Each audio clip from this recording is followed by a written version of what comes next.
When you say that it was clear that Diddy was directing the scenes and the acts, because as you described, it started off as just a sexy scene, but it progressed into actual sex over the course of the class.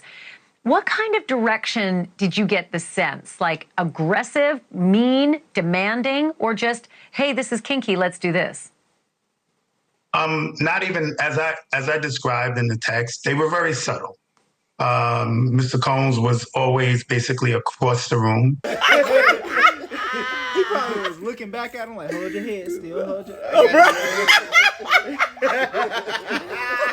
At this point, we could all agree that your boy is one freaky ass dude. With that being said, right now we about to sit back and react to this male stripper who goes by the name of The Punisher, who's well known in New York City. I believe maybe he's from back in the days. I don't know. I never heard of him until today. But with that being said, he is on a witness stand where he explains that he never saw any signs of abuse of any kind or any usage of drugs. He's going to tell it all right now. Sit back and react with your boy. Let's see how this is going to play out.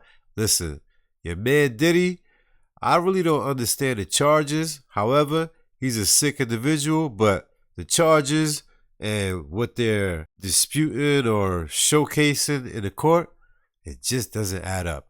Let me show you what I'm talking about. Let's roll the clip. He does certainly corroborate the freak-offs and what happened in the freak-offs, but that whole business about, to him, he wasn't sure if Cassie was into it or not, but he did hear that she winced and that she sighed as Diddy gave a lot of those directions. By the way, the Punisher also said that he never saw Diddy never saw that he seemed drunk or high, which is exactly what prosecutors are trying to show, that this was not just an out-of-control, party of an enlisted megastar, but instead was a clear-eyed criminal enterprise.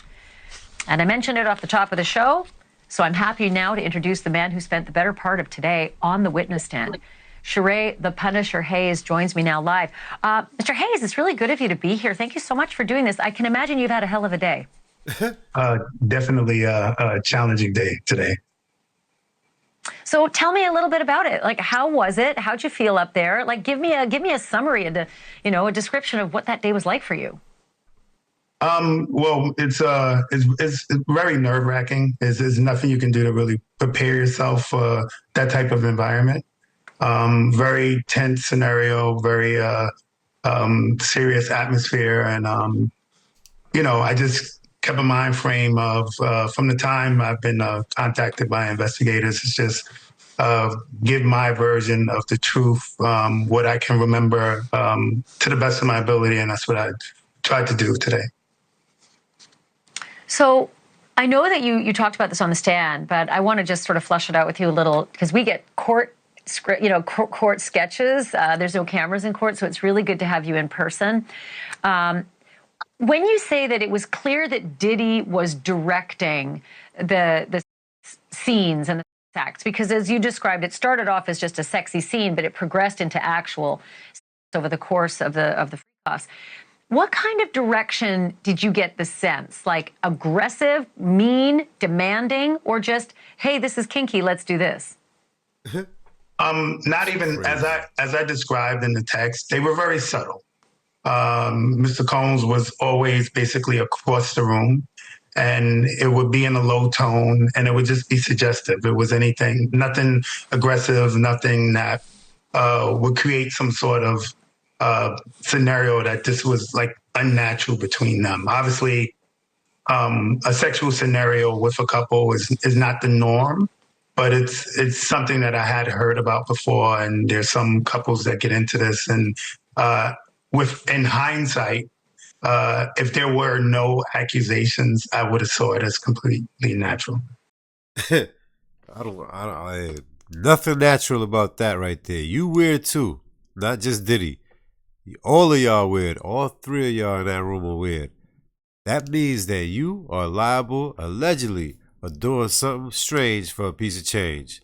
Hey, I call it how I see it. Let me know if you agree in the comments, because, man, listen, your boy looked questionable as well. They were both doing some weird stuff. How your boy was across the room talking about he was speaking in low tone? What was he doing over there? Man, listen. Can you repeat that? You would have seen it as what? If there was no accusations.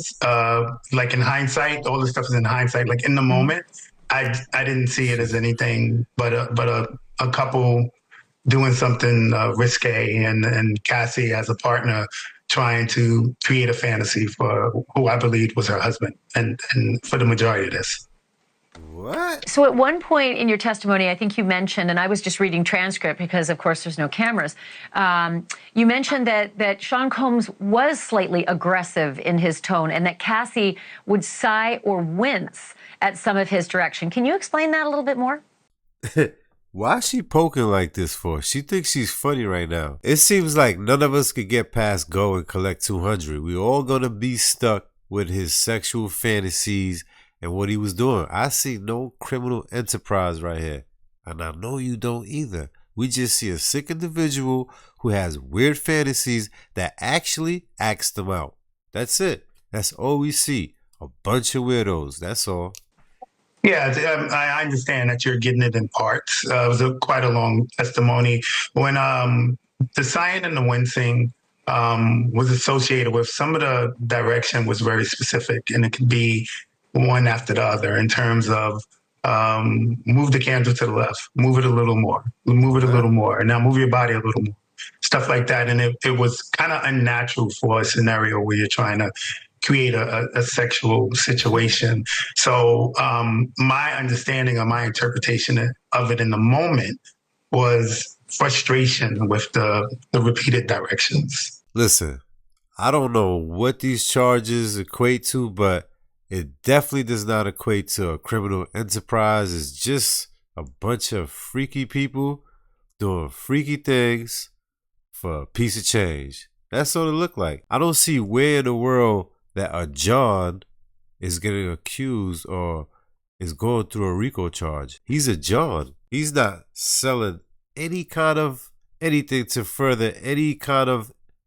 He's not in a gang. You know how like when a gang goes through RICO charges, they say, oh, they were selling etc. illegal stuff for the furtherance of the gang. What is he furthering right here? His music career? How? I mean, explain that real quick, because all I see is someone who's paying for. All I see someone is wanting to have fun. I'm not condoning it, but the people that are helping him, why are they not being tried? They're enablers. There's a lot of enablers in this situation right here. Yeah, people doing things for him, but none of it was to further a gang or a criminal enterprise. Just a bunch of freaky people. Go in the comments. Let me know how you feel about this. Man, listen, my allergies are crazy right now. I can't stand it. They doing something in the air. It's like every other week. I'll see you guys on the next one. Don't forget, like, comment, share, subscribe to the channel. Just be happy and lucky that you are none of these people on the stand. See you in the next one.